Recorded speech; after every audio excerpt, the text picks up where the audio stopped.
பாலாஜி நகரில் தான் இருக்குது. பாலாஜி நகர். பாலாஜி நகர். இங்கே பைனாப்பிள் மட்டும் தான் சேல் பண்ணிட்டு இருக்கீங்களா? தர்பூசணி ஃபேஸ்புக் பைனாப்பிள். ஓகே. என்ன ரேட்டு கொடுக்குறீங்கன்னா? சைஸ் பொறுத்தளவு 50, 60. கொஞ்சம் எடுத்து காட்டுறீங்களா? அதுதான் வாங்கிட்டீங்கன்னா 80. 80 ரூபா. ஆமாம், 80 ரூபா பைனாப்பிள். அது பைனாப்பிள் பாருங்கள். அதை எடுத்துட்டிங்கன்னா 60. இது 60. இது வந்து எங்கேருந்து நீங்கள் கொண்டு வரீங்க? கேரளாவில். கேரளாவில். இது வந்து எப்போ சீசனுக்கு மட்டும்தான் இருக்குங்களா? வருஷம் ஃபுல்லாக இருக்குது. எந்த மாதிரி இருக்குங்க? ஒரு பீஸ் வந்து தனியாக என்ன ரேட்டு கொடுக்குறீங்க? பீஸ்னு ஒரு பழம். ஒரு பழம் ஒரு 60, 80. இல்லை தனியாக பேக்கெட் 20 ரூபாய்க்கு. 20. ஒரு பேக்கெட் மட்டும் கட் பண்ணுங்க. இப்போ வந்து பார்த்தீங்கன்னா பைனாப்பிள் வந்து கட் பண்ணிட்டு இருக்காங்க.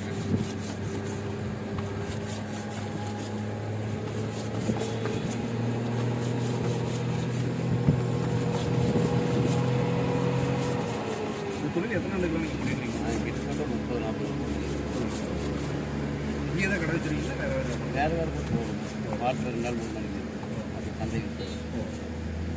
எந்த மாதிரி போகுதுங்க இந்த தொழில்? ஆரோக்கியமாக வெயில் காலத்தில் கொஞ்சம் டைமில் கிடைக்கிறது. சரி. மழை காலம் மட்டும் இந்த பைனாப்பிள் வந்து பார்த்தீங்கன்னா மக்கள் விரும்பி வாங்கி ஊருக்கு வாங்கிட்டு என்னென்ன மருத்துவம்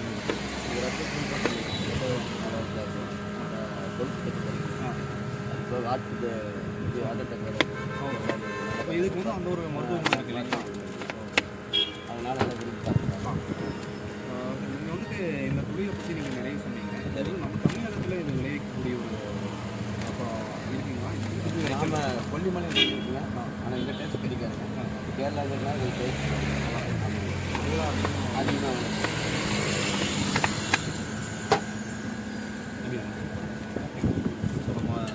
அண்ணா வந்து கட் பண்ணியிருக்காரு. ஸோ டேஸ்ட் பார்க்கலாம். பாரு.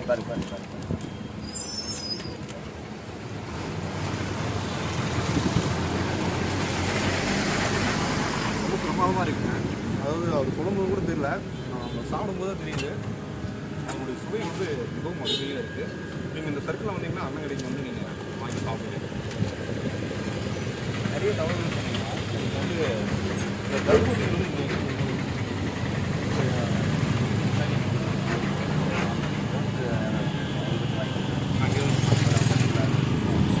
நீங்கள் இந்த தொழில் மட்டும்தான் பண்ணுறீங்கன்னா வேறு ஏதாவது எல்லாமே பண்ணுவோம். மாற்றில் அதிகமாக